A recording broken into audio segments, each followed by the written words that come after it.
Magandang umaga mula sa Pag-asa Weather Forecasting Center. Ito ng ating update sa magiging tayo ng panahon sa susunod na 24 oras. Sa kasalukuyan, may minomonitor tayong low pressure area sa labas ng ating Philippine Area of Responsibility. Latest location natin kaninang alas 3 ng umaga. Nasa layo ito ng 1,445 kilometers silangan ng Eastern Visayas. So sa ngayon, maliit pa naman yung tsansa na maging bagyo ito within the next 24 hours at sa ngayon din wala pa itong direktang epekto sa anumang bahagi ng ating bansa. So dahil walang epekto itong low pressure area at nandito pa rin tayo sa tinatawag nating monsoon break, ito yung panahon na kung saan hindi umaabot yung habagat sa malaking bahagi ng ating bansa. Itong southwest monsoon pala ay umiiral dito sa area ng extreme northern Luzon. Pero since nasa monsoon break pa rin tayo, ay makakaranas pa rin tayo ng mainit at malinsangang panahon sa Metro Manila at malaking bahagi ng Pilipinas. Pero nandyan pa rin yung mga tsansa ng mga pulupulong pag-ulan na may pagkulog at pagkidlat na dulot ng thunderstorms, especially sa hapon at sa gabi. Para naman sa magiging lagay ng ating panahon ngayong araw dito sa Luzon, for Metro Manila and the rest of Luzon, magpapatuloy nga itong generally fair weather ngayong araw. So bahagyang maulap hanggang sa maulap na papawirin ang ating inaasahan at sasamahan lamang yan ng mga biglaan at panandaliang pag-ulan na dulot ng thunderstorms. Yung mga pag-ulan na dulot ng thunderstorms na ito kadalasan nangyayari sa dakong hapon o sa gabi.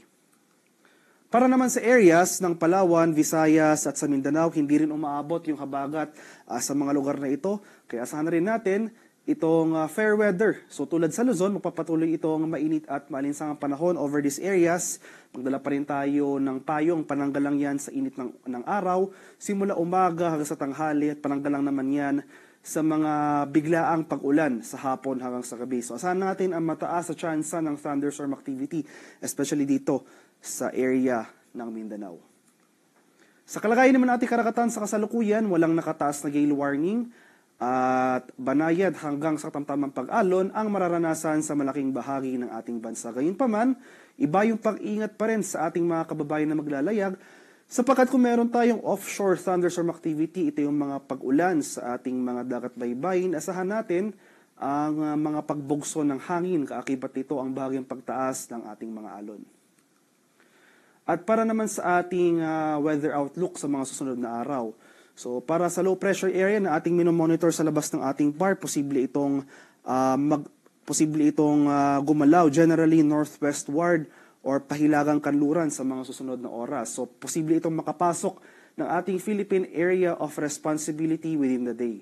Pero for the next few days, so from Tuesday to Wednesday, mananatiling malayo itong low pressure area sa ating kalupaan. Wala pa naman itong magiging epekto sa ating bansa sa mga araw na ito. So sa araw ng Martes hanggang sa Miyerkules, magpapatuloy itong fair weather, maaliwalas sa panahon sa malaking bahagi ng Pilipinas. So magpapatuloy ngayong mainit at malinsangang panahon at yung mga tsansa ng mga biglaan at panandaliang pag-ulan na dulot ng thunderstorms. Pero pagsapit ng Thursday to Friday, dahil patuloy ngayong paglapit nitong low pressure area sa ating kalupaan, posible tayong makaranas ng mataas na tsansa ng mga kaulapan at mga kalat-kalat na pag-ulan, pagkulog at pagkilat sa silangang bahagi ng Southern Luzon at Visayas area. So itong area ng Bicol Region, Eastern Visayas, possible sa mga araw na ito, Thursday to Friday, makakaranas na tayo dyan ng mga kalat-kalat na pag-ulan. Possible as early as Wednesday afternoon to evening, magsisimula ng mga kaulapan over this area. So patuloy tayong umantabay sa mga future weather updates na ipapalabas ng Pag-asa ukol sa papalapit na sama ng panahon na ito. And in the case nga pala na maging bagyo ito sa mga sunod na araw ay Fabian ang susunod nating ipapangalan sa posibleng potential na sama ng panahon na ito. So patuloy nating i-monitor itong low pressure area na papalapit. So muli, low chance na maging bagyo for the next 24 hours pero patuloy yung pag-monitor natin para sa tropical cyclone development sa mga susunod na araw.